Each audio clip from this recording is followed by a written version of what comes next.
ng bayan, maasahan anumang panahon.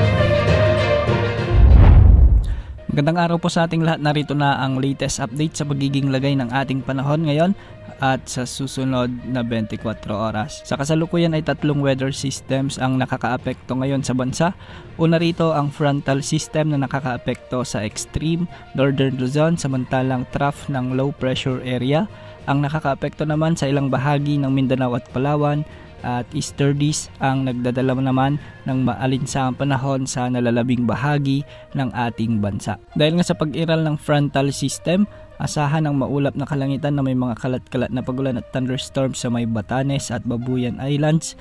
Kaya ang mga lugar na ito ay posibleng makaranas ng katamtaman at minsan ay malalakas na pagbuhos ng ulan, at hindi rin inaalis ang banta o posibilidad ng mga biglang pagbaha o pagguho ng lupa.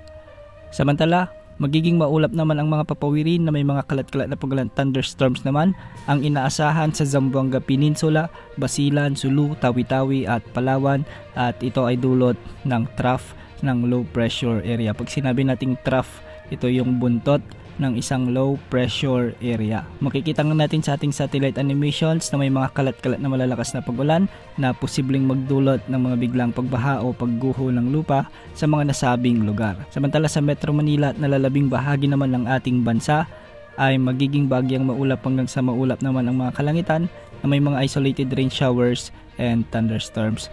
Hindi rin inaalis ang banta o posibilidad ng mga biglang pagbaha o pagguho ng lupa, lalo na kung may mga umiiral na severe thunderstorms. Sa kasalukuyan, may mga thunderstorms tayong nakikita sa malaking bahagi ng Ilocos Norte, Ilocos Sur, sa may Abra, ilang bahagi ng Apayao at Kalinga, Benguet, Quirino at ilang bahagi ng La Union. May mga thunderstorms din sa ilang bahagi ng Batangas, Metro Manila, Cavite at Mindoro provinces.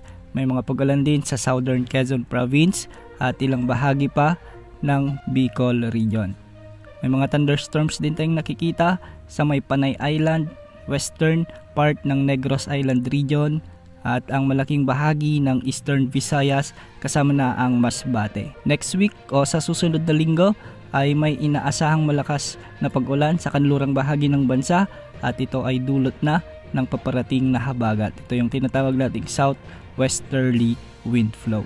Yan muna ang update sa lagay ng panahon. Ito po ang weather update ng bayan, maasahan anumang panahon.